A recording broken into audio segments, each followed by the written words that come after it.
Chào bạn đến với podcast Hà Vũ. Podcast chia sẻ những hiểu biết, phương pháp, kinh nghiệm để có thêm nhiều hạnh phúc trong cuộc sống và trong dạy con. Podcast này sẽ được phát vào lúc 9 giờ sáng giờ Đức, ngày Chủ nhật hàng tuần, giờ mùa đông, tức là vào 15 giờ chiều giờ Việt Nam. Các bạn có thể nghe những chia sẻ này qua podcast Happy Parenting trên nền tảng Spotify và Anchor cũng được phát cùng ngày.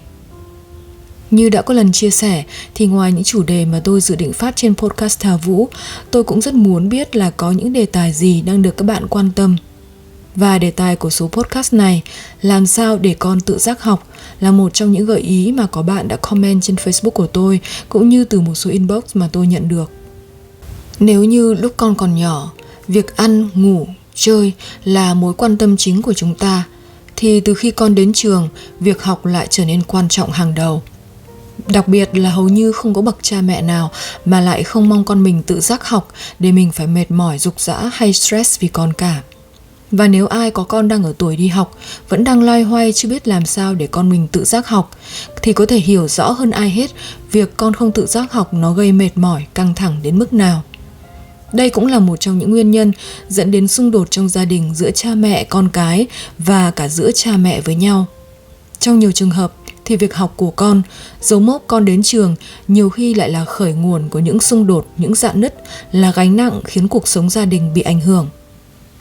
Nên có thể nói, con tự giác học là một trong những mơ ước, mong muốn hàng đầu với ai có con đang ở độ tuổi đi học. Mà nếu nó trở thành hiện thực thì không khác gì việc ta đặt được đôi quang gánh nặng trĩu xuống để nghỉ ngơi. Nó như là một sự giải phóng, một sự tự do. Chỉ cần tưởng tượng, chúng ta đi làm về, con cái đứa nào đứa nấy tự giác ngồi học mà không cần phải giục giã, đứa nào cũng tự lo cho việc học của mình. Thậm chí nhiều lúc ta còn phải giục con đi ngủ, không cần phải học nữa. Thì thật không còn gì vui mừng và hạnh phúc bằng. Cha mẹ được giải phóng công sức, được nghỉ ngơi, không khí gia đình vui vẻ thoải mái vì ai cũng có trách nhiệm tự lo cho việc làm, việc học của mình. Vậy để những điều này, để việc con tự giác học không chỉ đơn thuần nằm trong tưởng tượng mà trở thành sự thật, thì cần những điều kiện, cần những nguyên tắc cụ thể như thế nào? Thông thường thì tôi sẽ chia sẻ điều kiện trước rồi đến nguyên tắc sau. Nhưng lần này thì tôi sẽ làm ngược lại, chia sẻ nguyên tắc trước để tiện cho bạn theo dõi và cũng là để nội dung được mạch lạc rõ ràng hơn. Nguyên tắc thứ nhất đó là việc học là việc của con. Đây là việc mà theo tôi chúng ta cần phải làm rõ ngay từ ban đầu để cho con hiểu được trách nhiệm của mình và biết chủ động tự lo lắng, tự quản việc của mình. Nhưng có một điều không mấy khi chúng ta để ý, đó là nền tảng của việc tự giác học, việc tự học ở đây, nó không phải bắt đầu từ ngày con chúng ta ngồi vào bàn học, từ ngày ta uốn nắn con vào nề nếp học hành, mà nó có gốc rễ từ nhiều năm trước đó. Từ những năm đầu đời của con, từ khi mà chúng ta biết chú trọng vào sự tự lập, tự chịu trách nhiệm ở con. Đương nhiên là sự tự lập, tự chịu trách nhiệm này phải hiểu theo nghĩa tự lập, tự chịu trách nhiệm những việc phù hợp với khả năng và lứa tuổi của con. Cho nên việc con biết thu dọn đồ đạc sau khi chơi, biết giúp dọn bàn ăn, thay đồ ra thì biết để vào trong giỏ giặt đồ, biết tự mặc quần áo, biết tự buộc dây giày chẳng hạn, là tiền đề quan trọng để khi con đi học thì con cũng sẽ biết tự lo, tự giác hơn với việc học của mình. Nên nếu chúng ta chú trọng đến những điều này từ khi con còn nhỏ, thì sau này để rèn luyện con tự giác học sẽ thuận lợi hơn rất nhiều. Nguyên tắc thứ hai đó là bài hôm nào thì làm và học luôn hôm ấy. Việc làm bài tập trong ngày với những kiến thức đã học ở trường là cách ôn lại và cách ghi nhớ hiệu quả nhất. Từ kinh nghiệm của bản thân chúng ta trong việc học thì có thể thấy là nếu bài tập được giao về nhà mà không làm ngay, không học ngay thì sẽ quên, sẽ rơi rụng kiến thức được nghe ở trên lớp, dẫn đến việc là việc học sẽ không sâu. Thêm nữa là nếu ngày hôm sau ngoài bài tập cần phải làm, lại có bài kiểm tra mà bản thân con lại mệt mỏi, muốn nghỉ ngơi thì sẽ dẫn đến là với lượng thời gian ít ỏi, con sẽ khó hoàn thành chỗ bài mình cần làm, gây ức chế, lo lắng và mệt mỏi. Và nếu như việc này lặp đi lặp lại kéo dài thì có thể dẫn đến việc giảm hứng thú với môn học đó hay là giảm hứng thú đến trường, kéo theo kết quả học tập của con giảm sút, thậm chí là bị hỏng kiến thức. Nên việc học và việc làm bài ngay sau khi ở trường về, không trì hoãn, sẽ tránh được những rắc rối như đã nói ở trên. Nếu con vì bận hay vì điều gì bất khả kháng không thể làm bài ngay, thì sau đó nên sắp xếp thời gian để hoàn thành bài vở sớm nhất như có thể. Và chúng ta nên sát sao trong việc này, nên hỗ trợ con.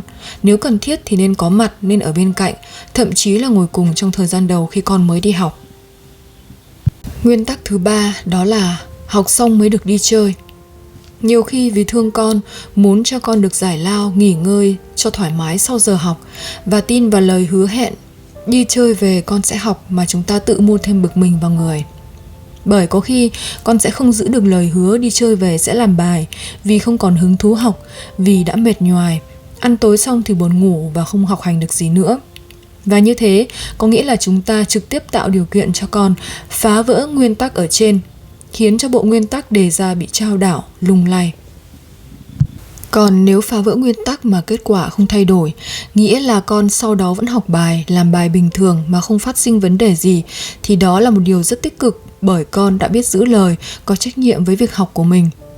Tuy nhiên theo tôi, chúng ta cần phải bảo vệ nguyên tắc của mình để đảm bảo là mục tiêu con tự giác học sẽ thành hiện thực. Không biết là có ai trong các bạn đã có trải nghiệm tương tự như điều tôi vừa chia sẻ hay chưa? Và trong số những lần bạn tạm ứng cho con đi chơi trước khi làm bài tập, thì có bao nhiêu lần sau đó con vui vẻ giữ lời và ngồi học hành đàng hoàng? Nếu bạn đã có những trải nghiệm xung quanh việc này thì có thể comment ở phần bên dưới. Nguyên tắc thứ 4 đó là kiểm tra bài vở hàng ngày. Việc này thoạt đầu nghe thì cảm thấy khá đối nghịch với việc chúng ta hướng con tới sự tự giác, tự lập và tự chịu trách nhiệm trong học tập. Nhưng kỹ năng và thái độ này không phải đến trong ngày 1 ngày 2 mà cần sự đôn đốc, quan tâm, kiểm tra, cần sự hướng dẫn để đảm bảo là con sẽ hình thành thói quen nề nếp tự học. Trong tiếng Đức có câu Vertrauen ist gut, Controller ist besser, nghĩa là tin tưởng thì tốt nhưng kiểm tra thì còn tốt hơn. Bởi vì chúng ta đều biết rằng con trẻ nhiều khi mải chơi nên dễ sao lãng việc học.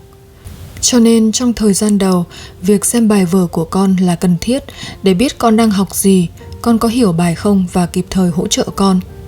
Khi nào chúng ta cảm thấy con đủ vững vàng và chắc chắn trong việc học thì lúc đó không cần phải kiểm tra thường xuyên nữa.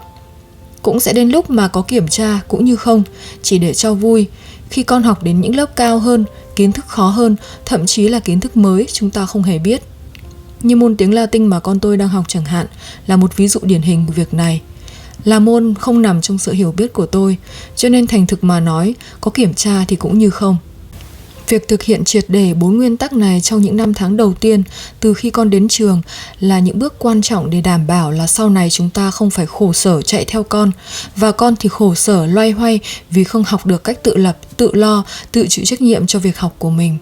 Đây cũng là 4 nguyên tắc mà tôi áp dụng với con mình và cho đến bây giờ thì thấy là nó có hiệu quả tốt. Tuy nhiên, ẩn đằng sau 4 nguyên tắc này là một trong những điều kiện mà tôi nghĩ nên chia sẻ thêm cùng với các bạn, để nếu các bạn có áp dụng thì sẽ tự đánh giá được là mình cần tập trung điều chỉnh những điều gì khi thực hiện. Trước tiên, tự giác có nghĩa là tự mình hiểu mà làm, không cần đốc thúc nhắc nhở, đồng nghĩa với việc tự lập và biết chịu trách nhiệm. Nếu nhìn nhận một cách công bằng thì chúng ta sẽ thấy rằng đây thực sự là một việc không mấy dễ dàng đối với con trẻ. Bởi đây là một mục tiêu lớn trong đời mà dường như ai muốn có tự do và hạnh phúc thì đều cần phải phấn đấu. Người lớn chúng ta nhiều khi vẫn còn đang loay hoay trên hành trình tự lập và tự chịu trách nhiệm trong cuộc sống với công việc của mình, thì không có gì là lạ nếu như con trẻ cũng loay hoay và gặp những khó khăn nhất định. Cho nên chúng ta cần bao dung, kiên trì, nhẫn nại, bình tĩnh hơn nếu như con chưa thực sự tự giác như ta mong chờ. Bởi để có được năng lực này thì trẻ cần nhiều thời gian để rèn luyện, cụ thể là nhiều tháng, thậm chí là nhiều năm trời, và phải thường xuyên liên tục hàng ngày mới có kết quả như mong muốn. Ngoài những năm đầu con đi học là quãng thời gian quan trọng, cần chú ý sát sao đồng hành cùng con, thì trong những giai đoạn chuyển giao, chuyển cấp, có nhiều thay đổi, chúng ta cần đặc biệt chú ý, không được lơ là, buông lỏng nguyên tắc, nề nếp cho đến khi cảm thấy con đã đủ vững vàng trong môi trường mới. Thứ hai là trong sự đồng hành với con thì cha mẹ phải có sự đồng thuận và phải có niềm tin, không được nản chí hay bỏ cuộc. Nhiều khi chúng ta ở trong tình trạng một người thì nói con ngồi học, một người thì lại đồng ý cho con đi chơi hay xem phim, kiểu chống đánh xuôi kèn thổi ngược, khiến cho việc đơn giản là ngồi vào bàn học của con nó lại trở nên khó khăn và nhiêu khê mệt mỏi hơn rất nhiều. Đó là chưa kể trong trường hợp chúng ta ở chung trong một gia đình lớn thì tình hình nhiều khi còn phức tạp hơn. Nên là trong một sự chồng chéo của các luồng suy nghĩ, định hướng, tư tưởng, quan điểm như vậy, cộng với việc học của con có những khó khăn và cuộc sống thì đủ những bộn bề lo toan, nên nhiều lúc khiến ta cảm thấy mệt mỏi, chán nản, buông xuôi và mặc kệ. Và đây là điểm quan trọng của vấn đề, đó là sự buông xuôi mang tính chất tạm thời này, sự gián đoạn tạm thời này sẽ gây nên những khó khăn hơn khi mà chúng ta muốn tiếp tục đồng hành với con. Bởi vì thực tế là chúng ta thực sự không thể mặc kệ con như vậy. Và sau mỗi lần khởi động lại, coi như là bắt đầu từ đầu, chúng ta sẽ mất rất nhiều năng lượng. Nên ngoài sự đồng thuận trong gia đình thì cần phải đặc biệt chú ý đến sự thường xuyên, liên tục và không nên lơ là, ngắt quãng. Tuy nhiên thì đó chỉ là điều kiện cần, bởi trong trường hợp ngoại lệ cũng có trẻ từ nhỏ tự lập, tự chịu trách nhiệm, nhưng khi đi học thì lại không tự giác học. Và ngược lại, có trẻ dù không mấy tự lập nhưng lại có thể tự giác học và học rất tốt. Bởi vì rất có thể những đứa trẻ này có được điều kiện thứ ba mà tôi muốn nhắc đến ở đây, đó là được khơi gợi đam mê, hứng thú với việc học, ham hiểu biết, tò mò, muốn khám phá. Nếu bậc cha mẹ nào có một đứa con như vậy và không cần phải làm gì thì đó thực sự là một may mắn rất lớn. Còn thì chúng ta vẫn đóng một vai trò quan trọng trong việc khơi gợi đam mê, hứng thú học tập của con bằng một số cách. Như là bản thân chúng ta trước tiên là tấm gương cho con noi theo, nghĩa là cũng ham hiểu biết, khám phá, đam mê, yêu thích việc mình làm. Sống trong môi trường gia đình như thế nào thì con cái cũng chịu ảnh hưởng từ môi trường đó. Cho nên không chỉ với riêng việc này mà hầu hết mọi việc trong cuộc sống, việc dạy con sẽ thuận lợi hơn rất nhiều nếu chúng ta ý thức được vai trò ảnh hưởng của mình và làm gương cho con. Ngoài ra, có một điểm quan trọng nữa là chúng ta nên biết kiềm mình lại, biết chịu đựng cả sự thất vọng, thất bại của con, không vội vã giúp đỡ mà để con tự làm, tự thử sức mình, tự mày mò, tự trải nghiệm. Chúng ta cần chuyển hướng quan tâm của mình đến nội dung là các đề tài, kiến thức của môn con đang học thay vì chú ý đến hình thức được thể hiện qua kết quả, điểm số. Và đặc biệt là chúng ta nên chú ý để con có nhiều trải nghiệm thăng hoa, hay còn gọi là flow trong khi chơi, trong khi học. Một điều hết sức quan trọng mà tôi đã chia sẻ trong podcast số 38 cách đây 2 tuần với tựa đề là giá trị của lòng kiên nhẫn và vẻ đẹp của sự im lặng. Tôi sẽ để links này ở phần mô tả podcast cho bạn nào quan tâm muốn tìm hiểu thêm. Điều kiện thứ tư để con tự giác học mà tôi muốn chia sẻ đó là chúng ta cần cùng con xác định mục tiêu, trách nhiệm của việc học và trả lời được câu hỏi: học để làm gì? Học cho ai? Việc này tương tự như chúng ta giúp con hiểu được mình sẽ đi, nên đi, muốn đi đến đâu, giúp con có một sự định hướng, cho con những ý tưởng để con hiểu được ý nghĩa của việc học và từ đó có sự cố gắng phấn đấu học cho chính bản thân mình. Nếu bạn chưa làm việc này cùng con thì tôi nghĩ là bạn nên dành thời gian làm càng sớm càng tốt. Và nếu như bạn chưa từng làm việc này thì tôi có một số gợi ý cụ thể đã chia sẻ trong podcast số 37 với chủ đề cách xác định mục tiêu trong năm mới mà bạn có thể tham khảo. Links của podcast này tôi cũng sẽ để trong phần mô tả để bạn dễ tìm. Câu hỏi học cho ai cũng quan trọng tương tự như việc hiểu học để làm gì mà chúng ta cần phải làm rõ với con mình. Và khi con hiểu con là người phải chịu trách nhiệm chính trong việc này thì con sẽ có ý thức hơn trong việc học, biết tự lo hơn chứ không ỷ lại hay trông chờ vào ai nữa. Chúng ta cũng không nên tùy tiện tước đi trách nhiệm này của con bằng cách học hộ con hay là cuống lên khi con bị điểm xấu. Hãy cho con biết việc học là việc của con, điểm cũng là điểm của con. Con bỏ ra công sức đầu tư cho việc học thế nào thì sẽ nhận được kết quả tương xứng như vậy. Điều kiện thứ 5 mà chúng ta cần chú ý đó là địa điểm, không gian học của con. Chỗ ngồi học của con không nhất thiết phải thật đẹp, thật sang, nhưng nên thoáng đãng và khiến con cảm thấy thoải mái. Trong nhiều gia đình, bàn ăn trở thành bàn học hàng ngày của con dù con có bàn học riêng, chỉ bởi bàn ăn là nơi ngồi học con cảm thấy hiệu quả nhất và thoải mái nhất. Tiếng ồn, tiếng tivi, tiếng nhạc, tiếng nói chuyện thường khiến con dễ phân tán tư tưởng, không chú ý đến việc học của mình. Nên tốt nhất khi con học thì hãy giữ yên lặng để con có thể tập trung vào việc học. Ngoài ra, khả năng tập trung ở mỗi độ tuổi là mỗi khác, nên chúng ta có thể tùy tình hình mà cho con nghỉ giải lao một cách phù hợp. Trên đây là những chia sẻ của tôi về đề tài làm sao để con tự giác học. Hy vọng là chia sẻ này sẽ giúp ích cho bạn được ít nhiều trong việc đồng hành, hỗ trợ con trong học tập để con dần tự lập, tự giác và biết tự chịu trách nhiệm với việc học của mình.